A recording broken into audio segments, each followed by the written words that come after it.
What's up everyone, and welcome back to the Echoes of Time channel. Before we begin, please hit the subscribe button today. Let's get started. All of the drama, intrigue, and scandal surrounding the Scottish years of Mary, Queen of Scots. Less than 7 years of Mary, Queen of Scots' adult life were spent in Scotland, yet those years were among the most important and turbulent. Information concerning her time in Scotland paints an intriguing image of a queen who lost her country due to a confluence of uncontrollable circumstances and political blunders. Mary's Scottish years were nothing short of spectacular, filled with heinous murders and poisonous relationships. In 1542, King James V of Scotland and Mary of Guise gave birth to Mary, Queen of Scots, when their realm was embroiled in a bloody war with England that had cost the king his life. Mary would not remain in Scotland for long after becoming queen at the age of 6 days. She left for France 5 years later and didn't return until 1561. Mary lived and ruled in Scotland from 1561 to 1567. Her situation was made more difficult by the political environment. She oversaw a fragile and divided Scotland. Protestants and Catholics divided the realm during the Scottish Reformation. Furthermore, tensions between the two countries increased even after Mary and her cousin Queen Elizabeth I of England had resolved the dispute between them in 1551.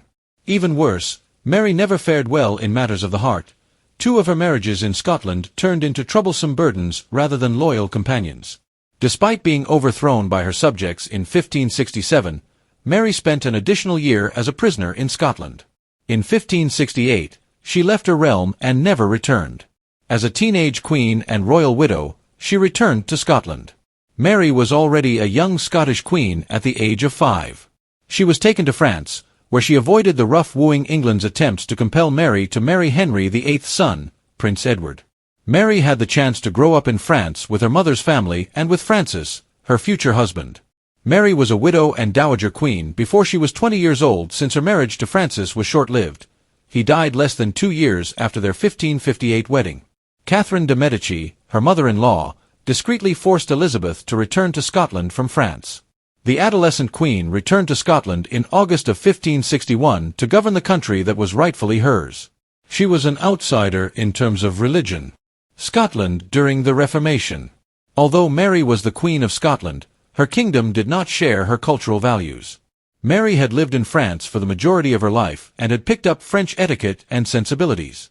Furthermore, the ecclesiastical and political landscape of Scotland had changed as a result of the Scottish Reformation, and the kingdom was now formally Protestant. To preserve ties with Catholic France, Mary, nevertheless, continued to practice her Catholic faith. She was motivated to implement moderate measures of toleration during a time of religious radicalism and discrimination, since she was the Catholic monarch of a Protestant realm. But in the end, this backfired, and she was able to let both religious groups down.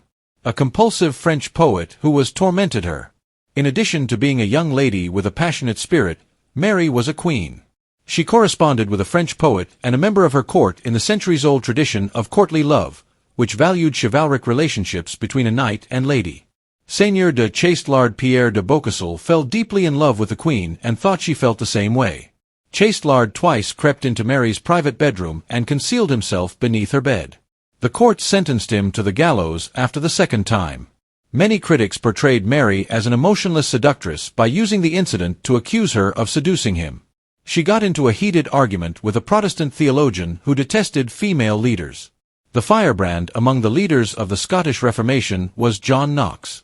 Knox published a pamphlet titled The First Blast of the Trumpet against the monstrous regiment of women in 1558, just a few years before Mary returned to Scotland. In it, he blasted female queens and asserted that their position of authority violated holy law regarding women's ostensibly natural subordination.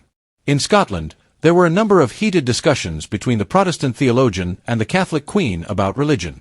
Mary recognized Knox's worth and asked him to serve as an advisor, despite their disagreements on the majority of theological issues. Although he allegedly had little to do with her eventual overthrow, he refused, and they kept butting heads. At first, her half-brother was a helpful counselor, but their relationship ended. Mary was a royal orphan when she returned to Scotland because her mother died in 1560 and her father died when she was just a few days old. Her father had a sizable brood of children outside of marriage, thus this is not to suggest that she was completely without a family. The most politically influential of her half-siblings was James Stuart, Earl of Moray, a Protestant who assisted Mary in navigating the political landscape of Scotland. Initially amicable, their relationship soured after Mary wed Lord Darnley, her second husband. Moray led an uprising against his sister, and he was deemed an outlaw by her court. Before becoming regent during the reign of his young nephew, Moray continued to play a crucial part in his sister's downfall. There were political repercussions from her marriage to Lord Darnley. Many of Mary's councillors encouraged her to marry a second man once she returned to Scotland when she was a young queen. Mary selected her cousin, Henry Stuart, Lord Darnley, after weighing her options. He had royal credentials. He was descended from both English and Scottish monarchy, so he had a rightful claim to both thrones, and she was drawn to him. But the 1565 marriage caused a great deal of resentment among many. Following the marriage, for instance, Mary's half-sibling, Lord Moray, turned against his half-sister. Queen Elizabeth was apparently not pleased with the union, particularly because it solidified Mary's claim to the English throne. Furthermore, because Darnley shared Mary's Catholic faith, many of Mary's Scottish subjects were also dissatisfied with her decision. More authority was demanded by her second husband. At first, Mary gave Lord Darnley all of her attention and provided him with perks appropriate to his position as a royal consort. However, he started to reveal his actual nature soon after their wedding. He had few friends at court because of his demeanor and manners. He was said to be cruel when intoxicated and occasionally made fun of Mary to tears. Furthermore, his ego and desire for greater power were only heightened by his marriage to the Queen. Darnley's demands for more authority, which Mary refused to provide, caused the pair to grow apart. In particular, if Mary died without leaving an heir, he would never be regarded as king because she would not give him the crown matrimonial. Her husband, who was jealous, planned the death of her secretary. The Queen permitted Secretary David Rizzio to become more involved in her inner circle as the gap between Mary and Lord Darnley grew. Darnley was more and more resentful of Rizzio's high status, particularly as his own deteriorated. There were rumors that Rizzio was having an affair with the Queen, which probably infuriated Darnley. On the evening of March 9, 1566, Darnley's animosity reached a boiling point. That evening, Darnley and his accomplices stormed into Mary's quarters at Holyrood Palace in Edinburgh and used a blade to kill Rizzio. Some reports claim that although his pregnant wife witnessed the disgusting event, Darnley physically restrained her. Mary was allegedly scarred by the startling incident, which made her doubt her safety. She further alienated Protestant subjects by baptizing her son as a Catholic. On June 19, 1566, Mary gave birth to her lone child. Because Mary thought her son would hold both the English and Scottish thrones, she knew that his birth ensured the continuation of the Scottish monarchy and possibly the English one as well. Since her cousin Queen Elizabeth of England was going to die childless, there was a possibility that she would name James as her heir, given his rightful claim to the English throne. In order to make things more agreeable, Mary asked Elizabeth to be the godmother of her son. She then organized a lavish baptism ceremony to commemorate his birth and announce his elevated position. The royal family's religious politics were made clear by James's baptism. Mary chose to baptize her son as a Catholic. Many Protestant lords declined to attend the marriage because of the Catholic spectacle and Mary's plan to raise James as a Catholic. They made sure James was raised as a Protestant following Mary's abdication. She might have contributed to the mysterious death of Lord Darnley. Mary became more and more concerned as Lord Darnley's actions intensified. To decide what to do about Darnley, Margaret gathered with a few allies in Edinburgh in November of 1566. It's uncertain if Mary consented to a conspiracy to kill her husband, but it happened whether or not she was aware of it. Mary took Darnley back to Edinburgh for recuperation after he became ill in Glasgow, possibly from syphilis. Investigators later discovered Darnley, gasping for air, next to the remains of the house where she had placed him after it was involved in an incendiary incident. Rumors that the Queen and her confidant Lord Bothwell were the guilty parties spread quickly among Protestants. To what extent was Mary complicit?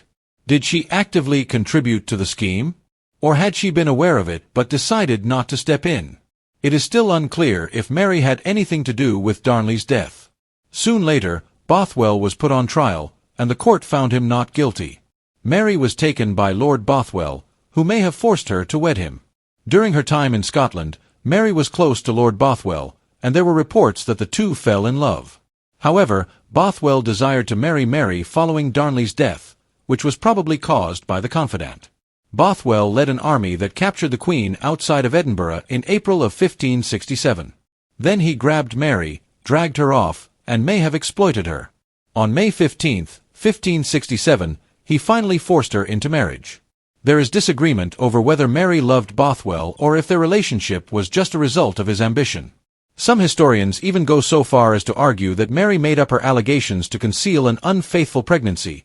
She miscarried twins just 2 months after their hurried marriage, and that the court orchestrated the kidnapping. She lost the crown as a result of her marriage to Lord Bothwell. Whether she wanted to or not, Mary's fate was set when she wed Lord Bothwell on May 15, 1567. Bothwell's unpopularity among Scottish lords, despite his Protestant faith, reached a breaking point. Mary's marriage to the man suspected of killing her husband was unacceptable. Mary resigned after several nobles took up arms against the couple at Carbery, but not before she brazenly kissed Bothwell on the field. Scottish lords offered her the option to either step aside or die.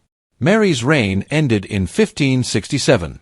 The Scottish lords had become hostile toward her due to a string of political blunders. The lords offered Elizabeth a choice after she surrendered at Carbery. Either she abdicated or they would cut her throat. She consented to resign, therefore ceding the crown. Mary's 13-month-old son succeeded her as King James VI. James's uncle, Lord Moray, had been regent since he was an infant until he was hit by one of Mary's followers. When James succeeded his mother, he united the two kingdoms into a single monarchy in 1603, inheriting the English throne and becoming Queen Elizabeth I's successor. She was forced to abandon her kingdom.